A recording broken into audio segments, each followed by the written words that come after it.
अब तो इतना उम्र हो गया, अब इनको छोड़ देना चाहिए। 17 बरस से सत्ता पर हैं, क्या ही कर रहे हैं। पटना जहां हम बैठे हुए हैं, नालंदा जहां नीतीश बाबू का घर है, शेखपुरा हमारा घर है, बगल में गया है, नवादा है, औरंगाबाद है। 2% से लेकर 10% तक रोपनी हुई है। कभी मुर्गी का दिखाते हैं, कभी अंडा दिखाते हैं, कभी मछली दिखाते हैं, कभी दूध पालन दिखाते हैं, कभी सुअर पालन दिखाते हैं, कभी केला दिखाते हैं, कभी आम दिखाते हैं, कभी लीची दिखाते हैं, कभी मखाना दिखाते हैं। पूरे देश के अंदर सब थाली में बिहारी व्यंजन होगा। अब बिहारी व्यंजन होगा कि बिहारी वाला तो अपने भूखे मर रहा है, अभी खाना नहीं मिल रहा है। कांग्रेस के जमाने में 10,000 से ज्यादा स्टेट ट्यूबवेल, जो बहुत बड़ा स्रोत था बिहार में सिंचाई का, और खासकर दक्षिण में जैसे नवादा है, शेखपुरा है, जमुई है, औरंगाबाद है, गया है, पटना है। इन इलाकों में देखिएगा मध्यम सिंचाई योजना और लघु सिंचाई योजना था, जिसमें ट्यूबवेल काहे नहीं बनाया।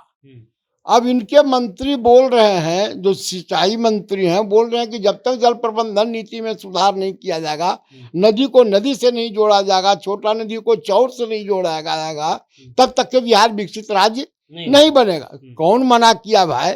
नीतीश बाबू 17 वर्ष से राज्य में हैं, लेकिन किसानों और मजदूरों के लिए कुछ सोचा नहीं। झारखंड राज्य अलग हो जाने के बाद इस बिहार के पास क्या बचा है? रेलवे के सवाल पर या अग्निवीर के सवाल पर नौजवानों में जो उबाल पूरे देश के अंदर आया, उसमें से 90% भूमिका बिहार का है। बिहार का नौजवान हतप्रभ है।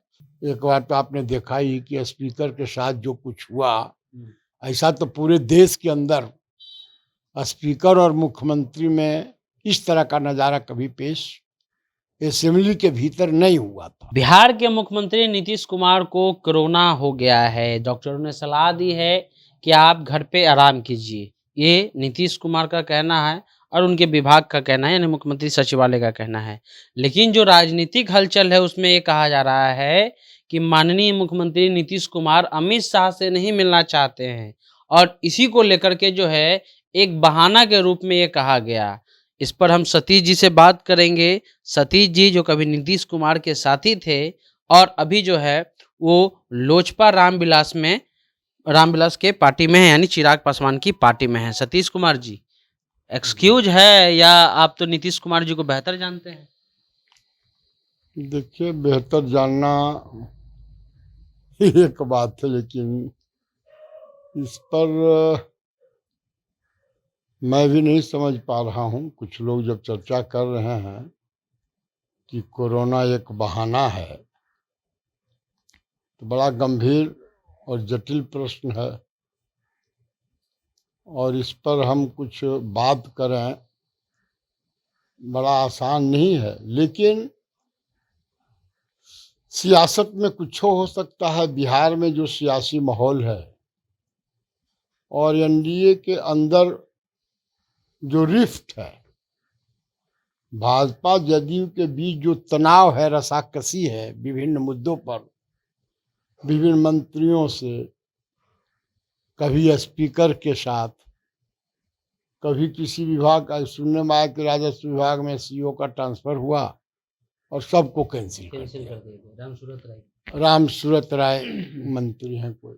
इधर और सुनने में कुछ आया कि शक्नी चौधरी जी के सुपुत्र हैं, उनसे भी, सम्राट चौधरी जी, वो भी मंत्री हैं शायद, उनसे भी कुछ तनातनी हुआ। एक बार तो आपने देखा ही कि स्पीकर के साथ जो कुछ हुआ, ऐसा तो पूरे देश के अंदर स्पीकर और मुख्यमंत्री में इस तरह का नजारा कभी पेश असेंबली के भीतर नहीं हुआ था।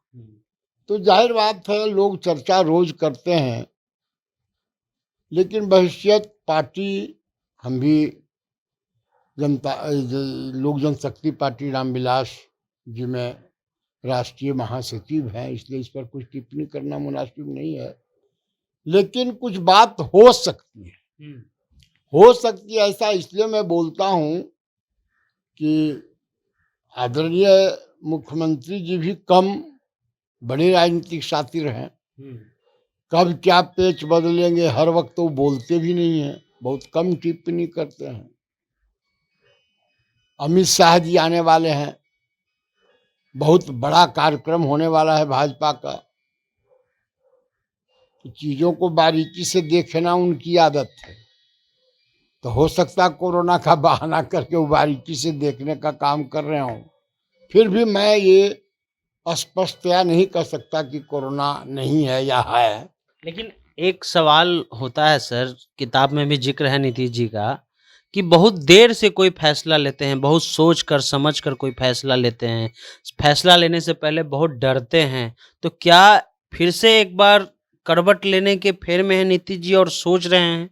क्योंकि इन दिनों काफ़ी मनमुटाव हो गया, एसएसपी को लेकर के मनमुटाव हो गया। पिछले दिनों स्पीकर को कहने लगे कि आप कौन होते हैं? आपका पावर क्या है? नहीं देखिए, गंभीर तो जरूर है मसला। बिहार जिस चौराहे पर आज खड़ा है, बिहार के अंदर जो गरीबों के साथ सलूक किया जा रहा है, अभी संयोग ऐसा है कि इंद्र भगवान भी मुंह मोड़ लिए हैं। नीतीश बाबू 17 वर्ष से राज में हैं, लेकिन किसानों और मजदूरों के लिए कुछ सोचा नहीं। झारखंड राज्य अलग हो जाने के बाद इस बिहार के पास क्या बचा है? मानव संसाधन बचा, जल बचा और भूमि बचा। और हमको लगता है कि 80% लोग खेती पर ही निर्भर करते हैं। बिहार का जीएसटी भी नीतीश बाबू को पता है कि जीएसटी भी मैंने निर्भर करता है खेती पर। 18 से 20% जीएसटी का हिस्सा मात्र कृषि और कृषक से आता है। ऐसी परिस्थिति में आज पिछले साल आप सुने होंगे कि 22 जिला डूब गया, उसके पहले साल सुने कि 19 जिला डूब गया, उसके पहले 21 जिला डूब गया। 17 बरस से बदस्तूर बैठे हुए हैं मुख्यमंत्री के रूप में, और बिहार बार बार उत्तर बिहार का 20 जिला 19 जिला 17 जिला उब डूब करते रहता है। लाखों करोड़ों का बारा न्यारा होता है, किसी का नुकसान होता है, इंसान मारे जाते हैं, दह जाते हैं, भस जाते हैं, पशुधन भी काफी हजारों की संख्या में दह भस जाता है। इस बार भी कोई व्यवस्था नहीं किया तो वहां पोह में तो है। नीतीश जी क्या कर सकेंगे?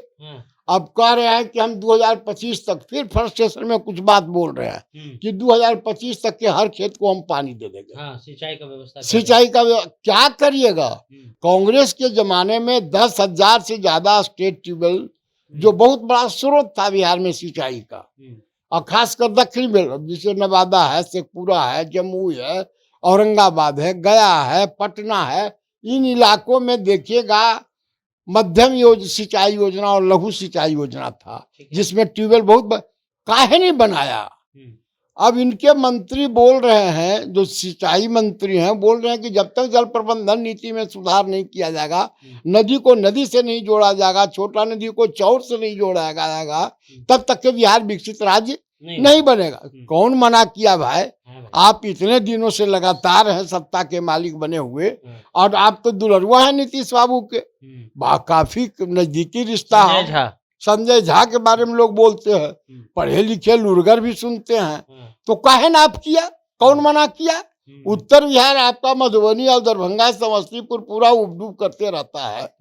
तो हमारा जी है कि देखिए, यहाँ समस्याएं बढ़ती चली जा रही है। बेरोजगारों का आप देखे होंगे कि रेलवे के सवाल पर या अग्निवीर के सवाल पर नौजवानों में जो उबाल पूरे देश के अंदर आया, उसमें से 90% भूमिका बिहार का है।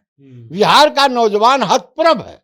उसी तरह से देखे होंगे जब कोरोना हुआ तो पूरे देश के अंदर जो पलायन, जो कहते थे नीतीश बाबू कि हम पलायन रोकेंगे सत्ता में आने के पहले, क्या हश्र हुआ? इनका पोल खुल गया। सबको 1,000 रुपया दे रहे थे। 1,000 रुपया दे, ये सब छोड़िए, ये सब तो घटिया बात। लेकिन आप देखे उस समय पोल खुल गया, करोड़ मजदूर करीब पेट के वास्ते, माँ बाप को बचाने के लिए, पति पत्नी की हिफाजत के लिए, बाल बच्चों को पढ़ाने और सुख सुविधा के लिए, शादी ब्याह करने के लिए रोज वो काम कर रहा था। लेकिन जब कोरोना आया, मोदी जी ने कहा कि जाओ अपन घर जाओ, अपना मादरे वतन जाओ। जब चलने लगा तो पता चला बिहार सब जगह छाया हुआ। 1400-1200 किलोमीटर से पैदल चल रहा था। नीतीश जी कह रहे थे तुम जहाँ हो वहीं रहो, कह रहे थे कि तुम परदेसी हो। नहीं, आप तो कोरोना फैल जाएगा। हाँ, नहीं तो जो भी हुआ, अब किस तरह से 1400-1200 किलोमीटर से आया, तो समस्याएं रोज बढ़ती जा रही है। अभी जब सुखाड़ है। पटना जहां हम बैठे हुए हैं, नालंदा जहां नीतीश बाबू का घर है, शेखपुरा हमारा घर है, बगल में गया है, नवादा है, औरंगाबाद है, 2% से लेकर 10% तक रोपनी हुई है। रोजगार कहाँ चला जाएगा मजदूरों के लिए, आप बढ़िया से समझिए। तो फिर पलायन करने की बात हो रही है, तो हतप्रभ है, कब हम क्या करें। बीजेपी के साथ रिश्ता भी खट्टा है, अमित शाह भी आ रहे हैं, रोज बाजार गर्म है कि लालू जी से मिल रहे हैं, तो तेजस्वी से मिल रहे हैं, फिर लगता है नीतीश बाबू चल जाएंगे आरजेडी के साथ। तो इनके बारे में कुछ कहना बेकार है। अब तो इतना उम्र हो गया, अब इनको छोड़ देना चाहिए। 17 बरस से सत्ता पर हैं, क्या ही कर रहे हैं। जो फंडामेंटल सवाल है, बेरोजगारी, कल कारखाना का स्थापन, चीनी मिल का जीर्णोद्धार पुनरोद्धार हुआ क्या, नहर जो 90 के पहले पूर्ववर्ती सरकारों ने जो बनाया था, सिंचाई व्यवस्था किया था, धराशायी हो गया। कौन जिम्मेवार है। अब कह रहे हैं 25 तक के हम करेंगे, कोई कुछ। अब बार बार लूटा जा रहा है इसको, हजारों करोड़। आप समझिए बजट कितना का है। बजट आज 1,32,000-22,000 करोड़ का है। सिंचाई में कितना आपने लगाया, 3 गो कृषि रोड मैप आपने दिया। क्यों, उत्पादन बढ़ेगा, किसान का पैदावार का उत्पादकता बढ़ेगा, किसानों के घर में खुशहाली होगी, उनके बाल बच्चे पढ़ेंगे, बिहार विकसित राज्य बनेगा। बन गया क्या। कभी मुर्गी का दिखाते हैं, कभी अंडा दिखाते हैं, कभी मछली दिखाते हैं, कभी दूध पालन दिखाते हैं, कभी सुअर पालन दिखाते हैं, कभी केला दिखाते हैं, कभी आम दिखाते हैं, कभी लीची दिखाते हैं, कभी मखाना दिखाते हैं। पूरे देश के अंदर सब थाली में बिहारी व्यंजन होगा।